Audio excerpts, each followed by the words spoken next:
Next videos में हम लोग टेंस के बारे में पढ़ेंगे। टेंस बहुत इम्पॉर्टेंट है किसी भी सेंटेंस को बनाने के लिए, तो आप लोग ये वीडियो भी देखिए और नेक्स्ट वीडियोज़ भी देखते रहिए। नमस्कार। चलो आज हम क्या पढ़ेंगे? आज हम पढ़ेंगे पास्ट टेंस के बारे में। ठीक है, हमने पहले क्या पढ़ा? हमने टेंस के बारे में पढ़े थे कि टेंस के 3 टाइप होते हैं, प्रेजेंट, पास्ट और फ्यूचर।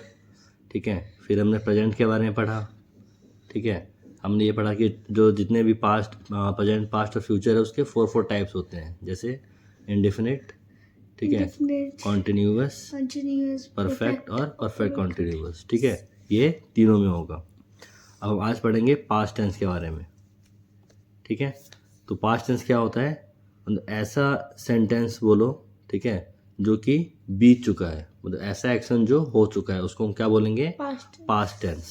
ठीक है, जैसे मैंने कल खाना खाया था। ठीक है, तो मैंने कल खाना खाया था, तो क्या है यहाँ पे? मैंने कल खाना खाया था। ठीक है, तो खाना कब खाया था? कल। तो ये क्या हो गया? पास्ट टेंस हो गया। अभी नहीं खाना खाया, कल खाना खाया था।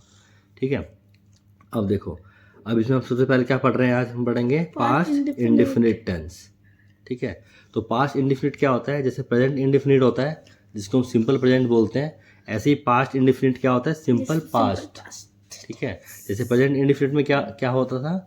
मैं खाता हूँ, मैं जाता हूँ। ठीक है, मतलब कि दिखा रहा है कि मैं क्या कर रहा हूँ ऐसे। ठीक है, सिंपल बता रहा है, जनरल, मैं खाता हूँ। ठीक है, तो ऐसे ही पास्ट टेंस में क्या बोलोगे? ऐसे सेंटेंस जो पास्ट में कुछ होने का बोध करा रहे हैं। जैसे प्रेजेंट में होगा मैं खाता हूँ, ठीक है, तो पास्ट में क्या बोलोगे? मैंने खाया, खाया। ठीक है, चाहे खाया था, कुछ भी बोल सकते हो। ठीक है, तो इसमें होता क्या है? जो सेंटेंस होता है उसके अंत में क्या लगता है? या लग जाता है। ठीक है, या फिर आ लग जाता है। ठीक है, जैसे या लग गया, ठीक है, या फिर आ लग गया। ठीक है, या फिर चुका भी लग जाता है। ठीक है, या आ या फिर चुका। ठीक है, जैसे मैंने खाया, क्या लगा हुआ है? या लगा हुआ है। ठीक है, खाया। मैंने पढ़ा, क्या लगा है? आ लगा है।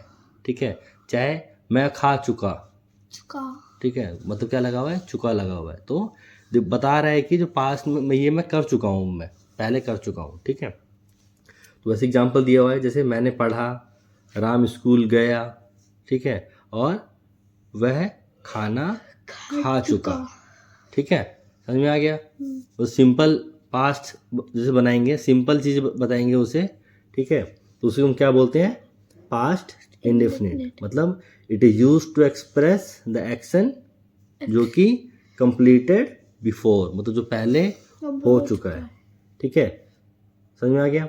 और क्या बताता है? कुछ कंडीशनल सेंटेंस भी बताता है जो कि तुमको कुछ चाहिए था। जैसे तुम बोल रहे हो मैं काश मैं टीचर होता, है ना? तो ये तुम क्या बता रहे हो? अपना एक विश बता रहे हो, जो हुआ नहीं है वो एक कंडीशनल विश है ऐसे ही। ठीक है, जैसे अगर मैं इस मैटर को पहले जानता, जो भी हो रहा है अगर इसको पहले जानता, तो क्या बोलोगी? If I knew this matter before. ठीक है, मतलब अब पता नहीं है लेकिन मैं बोल रहा हूँ, ऐसे एक विश है कि अगर क्या पता मुझे ये पहले पता होता।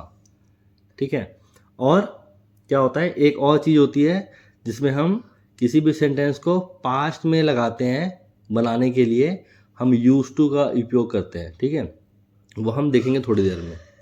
ठीक, तो ये समझ में आ गया सिंपल कैसे बनता है? सिंपल बोलोगे मैंने पढ़ा, राम स्कूल गया, वह खाना खा चुका, ये सब क्या है? सिंपल पास्ट है।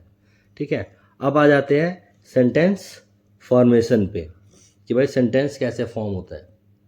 तो जैसे हम प्रेजेंट इंडेफिनिट में देख रहे थे, हम क्या करते हैं? सबसे पहले सब्जेक्ट, उसके बाद वर्ब का फर्स्ट फॉर्म और ऑब्जेक्ट। ठीक है, तो पास्ट में क्या होगा? सब्जेक्ट, इसमें यहाँ पे वर्ब का सेकंड फॉर्म। ठीक है, यहाँ पे वर्ब का सेकंड फॉर्म लग जाएगा और ऑब्जेक्ट लगेगा। ठीक है, समझ में आ गया? आपको एग्जाम्पल देख लेते हैं। जैसे मैंने पढ़ा, ठीक है, तो मैंने पढ़ा में देखोगे तो क्या है यहाँ पे? मैंने क्या है? सब्जेक्ट। ठीक है, जैसे मैंने बोलो तो मैं पढ़ा, मैं पढ़ा, ऐसे बोलो मैं। ठीक है। तो मैं क्या हो गया वहाँ पे, सब्जेक्ट हो गया, और पढ़ा क्या हो गया, कोई एक्शन है, ठीक है, मतलब वर्ब हो गया, कोई एक्शन का मतलब वर्ब हो गया। तो यहाँ पे कोई ऑब्जेक्ट नहीं है, मैंने पढ़ा या मैं पढ़ा, ठीक है, इसमें सब्जेक्ट है और वर्ब है, ठीक है, वर्ब है, ऑब्जेक्ट नहीं है, वर्ब है, ठीक है। तो कैसे होगा, आई और पढ़ा का क्या होता है, रीड, तो रीड का सेकंड फॉर्म क्या होगा, रेड, ठीक है। तो आई रेड, ठीक है, आई रेड, ठीक है, स्पेलिंग सेम होगी, ठीक है, क्या होगा, आई रेड, ठीक है। एक और एग्जांपल देख लो यहाँ पे, जैसे राम स्कूल गया, ठीक है, जैसे राम स्कूल गया, राम क्या है, सब्जेक्ट है, ठीक है, स्कूल क्या हो गया यहाँ पे, ऑब्जेक्ट हो गया, और गया क्या हो गया, वर्ब हो गया। देखो गया में क्या है, लास्ट में या लगा हुआ है, ठीक है, तो पास्ट इंडेफिनिट है, गया, राम स्कूल गया, तो क्या होगा, राम, सबसे पहले राम, फिर वर्ब आता है, वर्ब का सेकंड फॉर्म तो वेंट, ठीक है। अब टू बताए थे कि भाई प्रीपोजिशन लगेगा क्योंकि डायरेक्शन बता रहा है, तो राम वेंट टू स्कूल, ठीक है, राम वेंट टू स्कूल, क्यों, राम स्कूल गया, कहाँ गया, स्कूल गया, राम वेंट टू स्कूल, ठीक है। अब एक और वो देख लेते हैं कि हमने कहा था कि एक यूज टू होता है, ठीक है, जिसमें कि हमें क्या करते हैं, यूज टू का क्या होता है, यूज टू का प्रयोग कहाँ पे होता है, यूज टू का प्रयोग होता है सेंटेंस को किसी पास्ट एक्शन जैसा बोध कराने के लिए, ठीक है। कहाँ पे यूज होता है यूज टू का, कि सेंटेंस को किसी पास्ट एक्शन जैसा बोध कराने के लिए, मतलब it is use to add, अब कहाँ यूज होता है, it use to add before main verb, ठीक है, मेन वर्ब जो होता है उसके पहले ऐड कर देते हैं, ठीक है, ताकि हम उसको क्या दिखाए, पास्ट एक्शन को दिखा सके।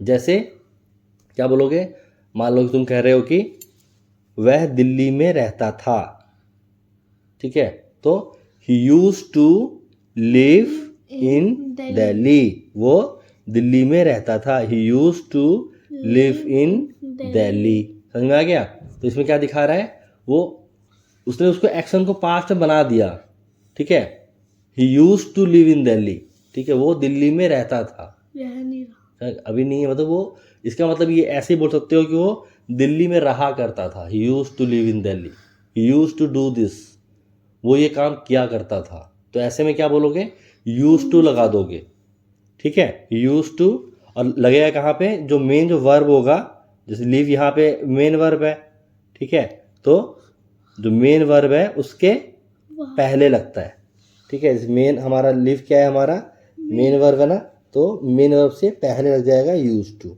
ठीक है, तो he used to live in Delhi, ठीक है, समझ में आ गया। प्रेजेंट इंडेफिनिट मतलब पास्ट इंडेफिनिट बिल्कुल सिंपल है, जैसे प्रेजेंट इंडेफिनिट था वैसे ही पास्ट इंडेफिनिट है, मतलब सिर्फ डिफरेंस क्या है कि प्रेजेंट इंडेफिनिट प्रेजेंट को बताता है और पास्ट इंडेफिनिट पास्ट को, मतलब जो पहले हो चुका उसको बताता है, ठीक है। चलो।